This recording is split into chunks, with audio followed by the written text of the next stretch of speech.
Africa's infrastructure transformation is more than a development agenda. It is redefining of the continent's future. Looking at building other areas of excellence across the continent in the value chain of railway development. The continent is laying the foundation for a new era, a connected Africa, a prosperous Africa, and a united Africa. The African Union is fully committed to infrastructure development on the African continent.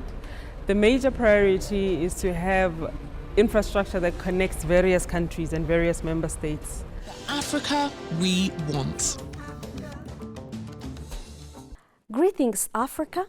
In a young continent with a big dream, a new Africa is emerging, interlinked and connected through railways, air transport networks, highways, and digital networks that are steadily stitching nations into one shared space. From modern rail lines carrying freight across borders to expanding road networks, linking markets and aviation gateways, like the emerging Bishoftu International Airport Infrastructure Project, symbolizing Ethiopia's growing role in regional connectivity. Africa is no longer building in its isolation. It is building as one system. Infrastructure is no longer a set of isolated national projects. It is becoming the backbone of a new African reality, driving economic growth, accelerating integration, and opening pathways to the shared prosperity.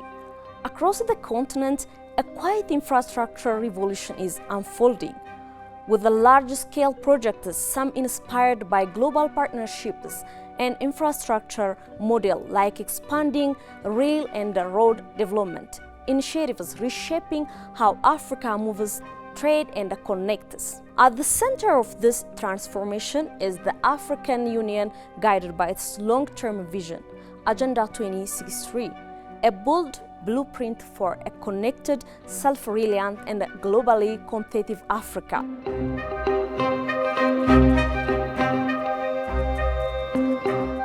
Africa is entering a decisive phase in its development journey, one defined not just by ambition but by action.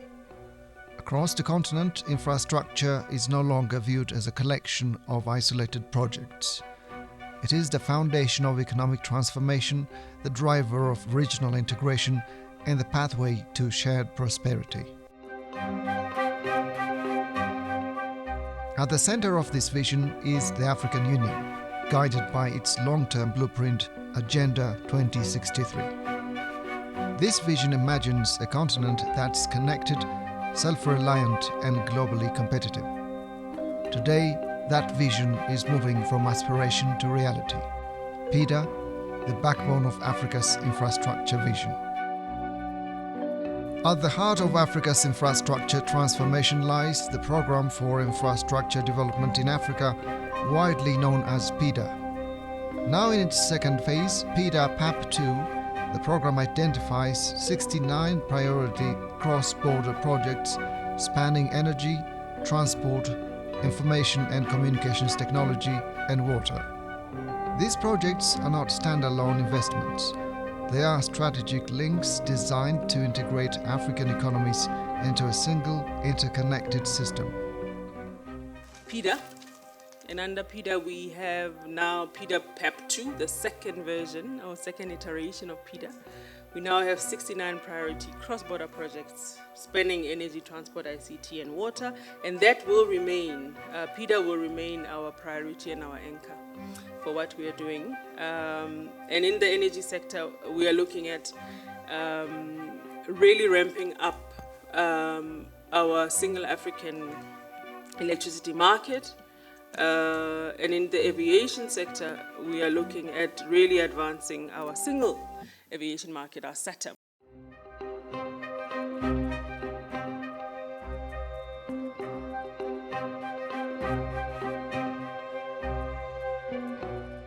PIDA serves as the continent's anchor framework, guiding how infrastructure is planned, financed, and implemented. More importantly, it represents a shift in mindset, from fragmented national projects to coordinated continental development. Africa has now reached a critical stage, moving beyond planning into accelerated implementation. The focus is no longer on what needs to be done, but on how quickly and effectively it can be delivered. Continental integration cannot happen in isolation. It depends on strong collaboration between countries and institutions. Across Africa, regional economic communities such as ECOWAS, SADC and IGAD play a central role in coordinating infrastructure development and aligning regional priorities. These partnerships are helping to create a network of shared expertise and collective action. Within this framework, certain countries are emerging as centers of excellence. Ethiopia, for example, has demonstrated remarkable progress in delivering large-scale infrastructure projects efficiently and sustainably. At the same time, South Africa continues to contribute significantly to technical skills development, particularly in engineering and railway systems. Together, these experiences are shaping a continental model, where countries learn from one another and build together. Ethiopia, for example, in terms of the speed at which the country is able to deliver infrastructure and sustainable infrastructure is quite impressive. Certainly a country like South Africa also has a center of excellence when it comes to skilling of technicians, engineers for the railway sector, and we are looking at building other areas of excellence across the continent in the value chain of railway development. But certainly Ethiopia is one of as it were our flagship countries when it comes to quick, sustainable, affordable, quality infrastructure delivery. At the center of Africa's infrastructure transformation lays the Program for Infrastructure Development in Africa, PIDA, now in its second phase, brings together 69 priority projects across energy, transport, ICT, and water. These are not just investments. They are strategic links designed to connect African economies into one integrated system. Ethiopia has demonstrated how infrastructure can be delivered at the speed and scale, while South Africa continues to build strong technical capacity in engineering and skills development. Together, these efforts are shaping a new model, one where Africa builds together. Among all infrastructure sectors, railways stand out as one of the most powerful tools for integration. Rail systems enable the movement of goods across borders, reduce transport costs, and connect production centers to markets. They also facilitate the movement of people, strengthening social and economic ties between nations. More than just transport infrastructure, railways are economic corridors. They unlock trade, support industrialization, and create new opportunities for regional development, bringing to life the promise of the African Continental Free Trade Area by physically connecting African markets and making trade across borders faster, cheaper, and more efficient. Across the continent, efforts are underway to expand rail networks guided by continental strategies and national commitments. Countries investing in rail infrastructure today are laying the foundation for tomorrow's integrated African economy. The African Union is fully committed to infrastructure development on the African continent. The major priority is to have infrastructure that connects various countries and various member states on the African continent so that we can facilitate the integration agenda. Railways are the backbone of that integration. They help us to move freight, they help us to move people.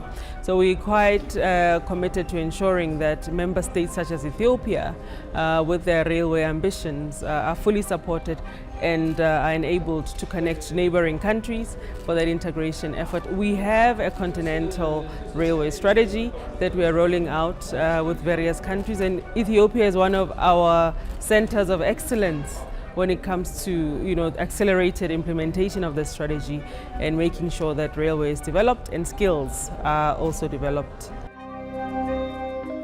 Infrastructure transformation requires significant financial resources. For many years, Africa has relied heavily on external financing to meet its development needs. But this model is evolving. A new priority is emerging: domestic resource mobilization.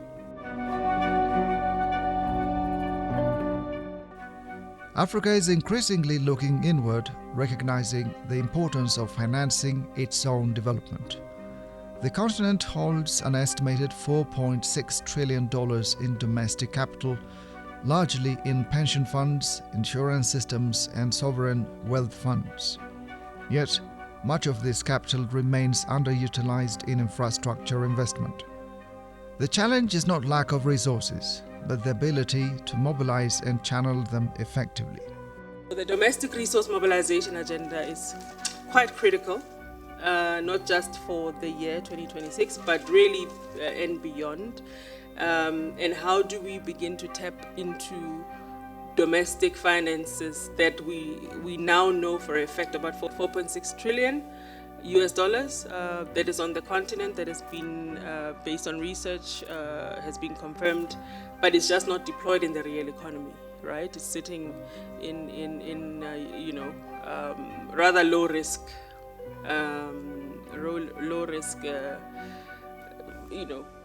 opportunities, as it were, on the continent. So how do we then begin to tap into that resource, which is African resources, to develop and to close our infrastructure gap? That's a big area of work, and it's not just ourselves as the Commission that is concerned with it, but our agencies as well are looking at tapping into African domestic resources in a geopolitical world where capital is expensive and ODA has declined. In a global environment where borrowing is becoming more expensive and development assistance is declining, unlocking domestic capital is essential. It strengthens economic sovereignty and ensures that Africa's development is driven by its own priorities. Despite progress, Africa's infrastructure financing landscape remains imbalanced. Governments continue to carry the largest share of investment, while external partners such as China play a significant role in funding major infrastructure projects across the continent. From railways to ports and energy systems, China has been instrumental in helping bridge Africa's infrastructure gap. Africa is redefining how it engages with the world. Partnerships are no longer just about financing projects, they are about building economies. Infrastructure investments must contribute to local development by creating jobs, transferring skills, and supporting domestic industries such as manufacturing, construction, and engineering. This approach ensures that infrastructure becomes a catalyst for industrialization rather than a resource for dependency. Even sectors like water infrastructure are being reimagined, not only as social necessities but as strategic economic resources that support agriculture, energy production, and emerging digital industries. Africa's integration agenda is being advanced through key sectoral initiatives. In the energy sector, the African Single Electricity Market aims to connect national power systems into a unified market, enabling cross-border electricity trade and improving access to reliable energy. In aviation, the Single African Air Transport Market is working to liberalize air travel, reduce costs, and enhance connectivity between African countries. At the same time, digital transformation is opening new frontiers. Investments in ICT infrastructure, broadband connectivity, and cybersecurity are creating the foundation for a digital economy that connects people, businesses, and ideas across the continent. Together, these sectors form the pillars of a truly connected Africa. Africa has developed strong policy frameworks and strategic plans. The focus now is on implementation. This means aligning national development plans with continental priorities strengthening institutions and accelerating project delivery. It also requires accountability, ensuring that infrastructure projects are completed efficiently, sustainably, and at scale. The shift from planning to execution marks a critical turning point. So we'll continue to ensure that we focus on those particular priorities. But even more so in accelerating implementation is around how do we make sure that there's greater ownership by AU member states vis-a-vis the priorities that we have, whether it's energy, transport, aviation, etc.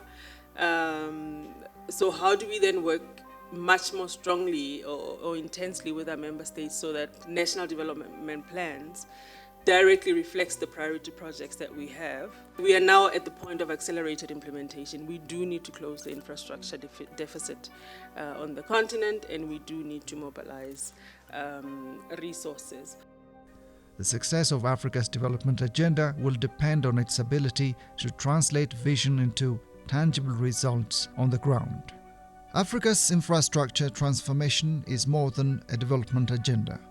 It's a redefinition of the continent's future. At its core is a powerful principle. Africa must build and increasingly finance its own development. Through PIDA, stronger domestic resource mobilization, deeper regional integration, and more strategic partnerships, Africa is laying the foundation for a new development paradigm. A continent that's connected, a continent that's self-reliant, a continent that's prosperous. This is not just a vision. This is a reality in the making. This is the Africa we want. Africa's infrastructure transformation is more than a development agenda. It is redefining of the continent's future. A future built on connection, a future built on self-reliance, a future built on shared prosperity. At its core, it's a simple but powerful idea. Africa must build and increasingly finance its own development through integration, investment, and innovation. The continent is laying the foundation for a new era. A connected Africa, a prosperous Africa, and a united Africa. The Africa we want.